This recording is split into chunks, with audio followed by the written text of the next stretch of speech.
Hello, welcome to The Extra. My name is Nick Doroff. Tonight we will learn about the classic E.T. as well as Atari.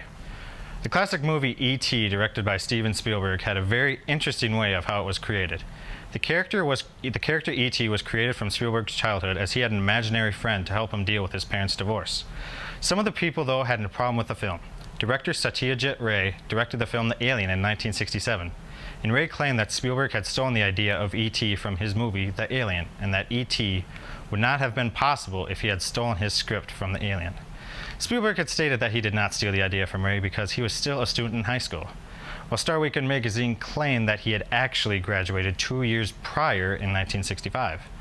The original goal was to have M&Ms be the candy that is eaten by E.T., but Mars Incorporated did not like the idea of E.T. because they thought that E.T. would scare young children. Thus, that was how Reese's Pieces were created.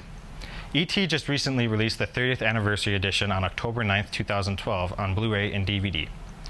Now let's move on to the pioneer of arcade games, the Atari. With the classic games such as Pac-Man and the Mario Brothers, everyone loved to play their Atari. Atari also just recently celebrated a milestone on October 14th, 2012. Atari celebrated its 35th anniversary of its existence. The overall cost to build the Atari was $100 million. As expensive as it was, the opening cost of it was rather high as well. The opening price for Atari cost $200. Now that does not seem like that much, but back then it was a lot. In our time we'd be paying much more for that. Atari had won the rights to make the E.T. video game. Atari had to really open their wallets by paying $21 million for licensing rights to the video game. The anticipation for the game was very high in 1982, and it became the must-have Christmas gift for gamers everywhere. It even made it up to the top 4 of Billboard's Top 15 Video Games list from December 1982 to January 1983. As everyone knows, with every great creation comes a not-so-great creation. The public was not too fond of this game, calling it lousy, and some even called it the worst game ever.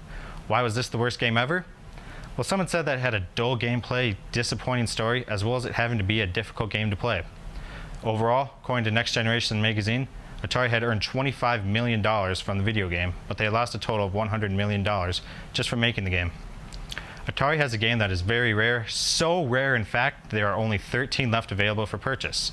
The game is called Air Raid, but before you buy the game, it is important to know that it costs $31,000 per copy. I sure hope you would really like the game before dropping $31,000 on one.